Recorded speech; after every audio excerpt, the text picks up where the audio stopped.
बहुत दिनों पहले की बात है। राजापुर नाम के राज्य का राजकुमार एक दिन शिकार करने के लिए जंगल में गया था। जंगल में शिकार ढूंढते ढूंढते उसे कबूतर के दो छोटे छोटे बच्चे दिखे। वो बहुत ही खूबसूरत दिख रहे थे। उन्होंने राजकुमार का मन मोह लिया। राजकुमार अपने सिपाहियों से कहकर वो कबूतर के बच्चों को राजमहल ले आया। राजकुमार ने अपने पिता से कहकर कबूतर के बच्चों की देखभाल करने के लिए अनुभवी आदमी को नियुक्त कर दिया। वो आदमी उनकी अच्छी तरह से देखभाल करता था। कुछ महीने बीत गए।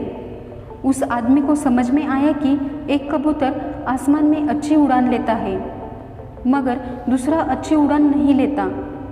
वो उड़ना चाहता है, लेकिन थोड़ी ही देर बाद वो फिर झाड़ की डाली पर आ बैठता है। ये बात वो आदमी राजकुमार से कहता है। राजकुमार जाके ये सब कुछ देख लेता है। राजकुमार को एक कबूतर के दोनों बच्चे बहुत प्रिय थे।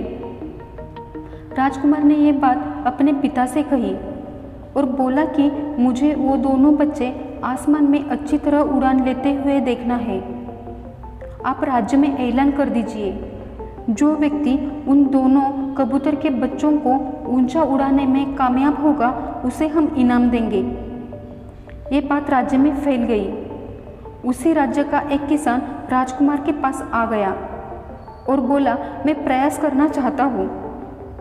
राजकुमार, उसके सिपाही, देखभाल करने वाला आदमी और किसान कबूतरों के पास चले गए।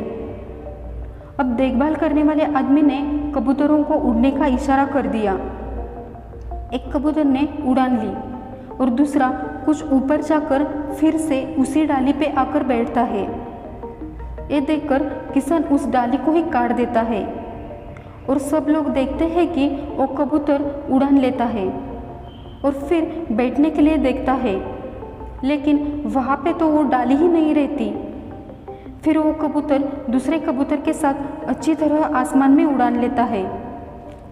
ये देखकर सब आश्चर्यचकित हो जाते हैं।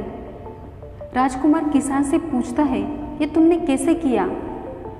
किसान बोलता है कि वो कबूतर उड़ना तो चाहता था, लेकिन अपनी कंफर्ट जोन से बाहर निकलना नहीं चाहता था, इसलिए मैंने उस डाली को ही काट दिया। दोस्तों, इस कहानी से ये सीख मिलती है कि हम अपने कंफर्ट जोन से निकलना ही नहीं चाहते।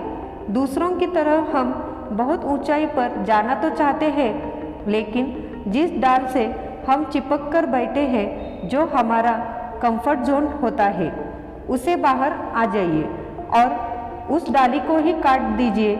फिर देखिए आप कितनी ऊंचाई तक उड़ान लेते हैं। सब में आत्मविश्वास तो रहता है, लेकिन उसे जगाना पड़ता है। तो सोचो आपको क्या करना है। फिर मिलेंगे दोस्तों एक नई वीडियो के साथ। अपना ख्याल रखिए और हमेशा मुस्कुराते रहिए, कभी अपने लिए तो कभी अपनों के लिए।